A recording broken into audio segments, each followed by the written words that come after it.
Taylor Booth. Can we call it? Can we call it a rebooth? Can we call it a reboot?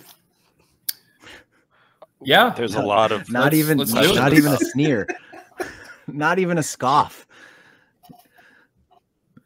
Go ahead. He, last season he had some really good games, but he also had some games where it was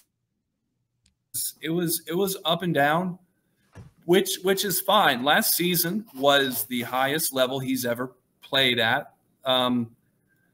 Utrecht made the Europa League playoffs but wound up losing. But so this season was going to be the season where he gets can he keep that consistency in that good to really good range? But he was injured in the first half of the first game of the season, and it took about 2 months to recover. And in the last two interviews, he gave some hints I think, maybe he came back a little too early. Maybe he could have stayed out an extra 2 weeks or what have you, because he said he had problems with fitness when he came back. I don't think he's going to just straight up throw his manager under the bus, but he's hinted I really wasn't fit for that first month or so when I was coming back. But I think now his fitness is high, and he scored two crucial goals, and they leapfrogged Fortuna Sittard. They were beneath them, but that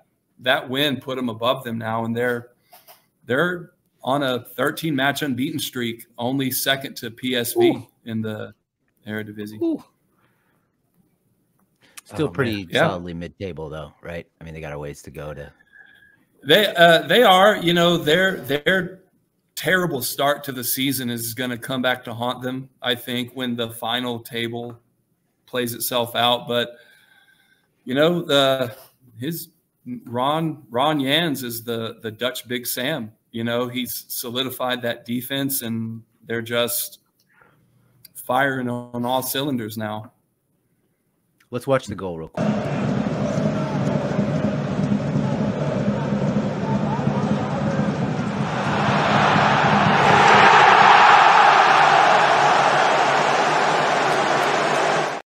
That was the first goal, the one where he made a little run in behind. What's the striker's name? Lammers. Found him in behind. From Rangers. Yeah. Nice pass. Great run.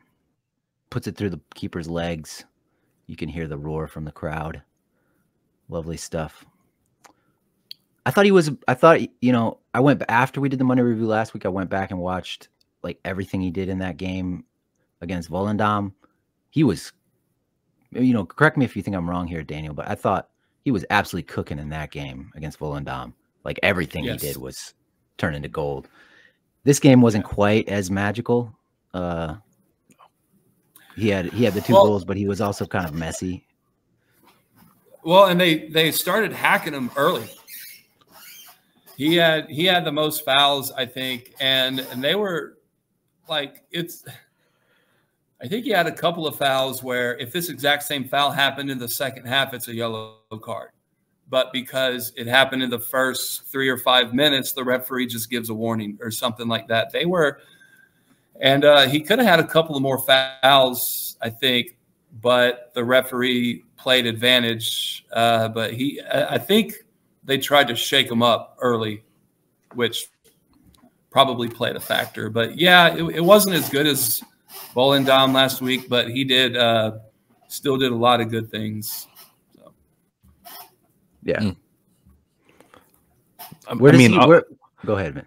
Just real quick. I had the same assessment, but almost did add an assist to his tally towards the end of the match. I think in somewhere in the late 70s. I want to say 77 minutes, something like that. He loves to fizz a low ball across the box, right? And does it effectively. Where does he fit in the depth chart for y'all?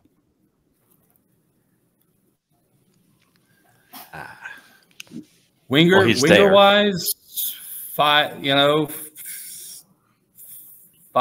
4, the 4 through 6 range, depending on form and all of that. If we want to put a hat on it, you know what I'm saying? He's in the hat. I'd probably throw, you know, Taylor, Brendan. We could throw Kevin and Haji in there if you want to, you know, just have them all grouped. But just to be clear, we're not ready to move him ahead of Gio Reyna yet. Why would we do that? Just checking. No, just not checking. Just checking. All right. Anything else on Booth? That's all. Hopefully he can keep it going. He can keep it going. Ron Jans told him after the Excelsior match, he said, you know, that wasn't good enough. And I don't know if you're going to start against your brother next week or, you know, something along those lines. And it turns out Taylor Booth got the message so far. He said your whole family is going to watch you sit on the bench next week. He said, yeah, he said, you know, if like you might not start against your brother, or he presented it in a way that's something like after he subbed him off, he told him that's just not good enough. And you might lose your starting spot. That's master man management. Taylor is motivated by some negative threats. That's good to know for Greg. Mm-hmm. Also, I just wanted to. So, you know, I talked about it last week, where like the hat trick he had was almost a year apart from the game he had against AZ, against Georgie, where he absolutely put on a show. Really was the last sign of life from Taylor for me until recently. And then he had this match, and I started thinking about it post Monday review last week. But just I'm not a what do they call it, zodiac man. I'm not a zodiac sign type of guy. But something had to be up. You know what I'm saying? The stars, the moon, the sun, they all align at perfect times. So I had to look up what sign this was, but Aquarius season. He turns it up during Aquarius season, late January, early February, and I wanted to look up a little something about it, because I just felt like it's just too. I mean, he's going too crazy at a certain time of the year, and it's just something had to be up of what's going on here. So when I searched Aquarius moon, the first thing that popped up in Google, my first result from the New York Post was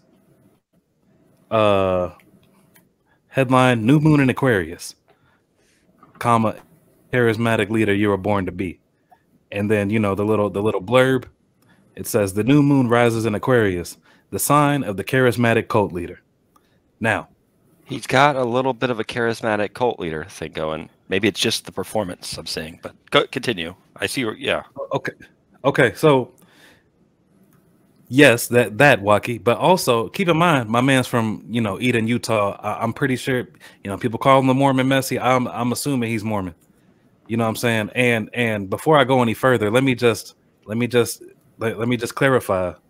I'm using the definition of cult here in the dictionary, that a system of religious veneration and devotion directed towards a particular figure or object. No negative connotations with cult here. I love all Mormons. I've had positive experiences with most Mormons, but I say all that to say that maybe, he's putting on for Joseph Smith and Brigham Young. You know what I'm saying? Taylor was playing football. I don't know if he got to go on a mission trip. So his time in the Netherlands, he's spreading the good word. And, he's making sure that he scores. Scores a lot, during Aquarius season, in order to make sure that he makes Joseph Smith and Brigham Young proud. You know what I'm saying? And, just making everybody happy during this, what should be, a big time for Mormons everywhere.